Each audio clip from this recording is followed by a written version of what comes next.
Fruity fun. There are two great sensual pleasures in life: food and sex.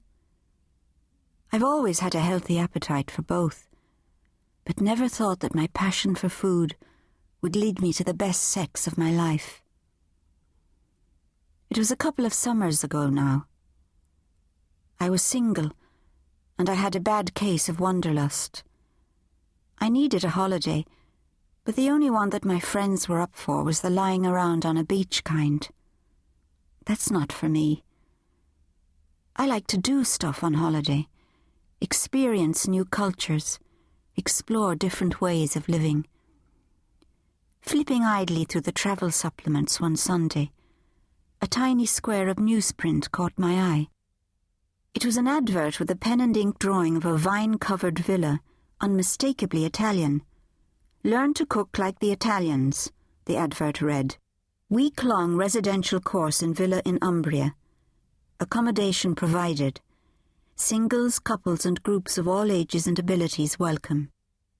I knew then that I'd found the ideal trip, staying in beautiful countryside, indulging my taste for Italian wine and learning to cook the kind of food I love to eat in restaurants, but never quite managed to pull off at home. And I liked the idea that there'd be a good mix of people. Knowing there'll be other singletons to knock about with is always reassuring when you're a woman travelling alone. And if one of those singletons happens to be an attractive young man, well, so much the better. The night before my departure, I packed my bags with a sense of real anticipation and adventure. Instead of the usual bikinis and low-cut tops, I packed elegant floaty dresses, appropriate for sophisticated dining with like-minded foodies.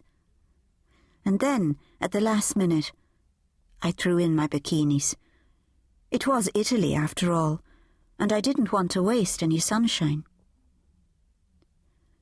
I took a taxi from Pisa Airport, and we drove out through the city's suburbs and into another world. It was like something out of a romantic movie. The whole countryside stretched out as far as I could see, shimmering shades of green and gold. Wild olive trees lined the sides of the road, and the scent of wild basil and garlic wafted through the air. Every new, fresh scent relaxed me, made me feel more sensual and alive. I realized how long it had been since I'd breathed air this clean, smelled anything this natural and beautiful. The first sight of the villa was breathtaking. It was terracotta red, set in acres of rolling hills and flanked by vineyards that stretched for miles and miles.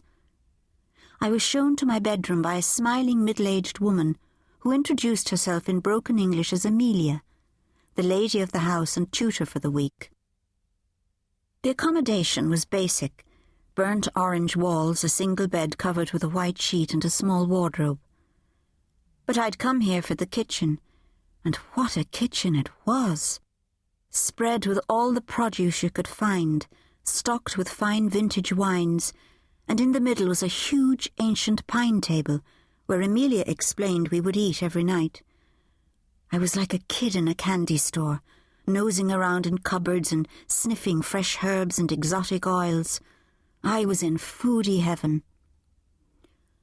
One by one, the other guests arrived. They were almost all English, and a good bunch, nice and friendly. And that night, over a few bottles of the local vino, the group got chatting, and I realized they were as keen to learn and have a good holiday as I was. But they were all couples, apart from two female friends in their late 40s. While I was happy to have found cookery companions who shared my passion for good food, as well as my sense of humour, I couldn't help but be a little disappointed at the lack of single men. Just someone to flirt with would have added an extra frisson to my vacation. The Italian idyll would have been the perfect place to have a little holiday fling. Anyone who doesn't find the Umbrian landscape sensual, evocative and romantic must have a heart of stone. As the evening wore on, however, I laughed and drank so much that I forgot about sex. I went to bed happy, overstuffed, and looking forward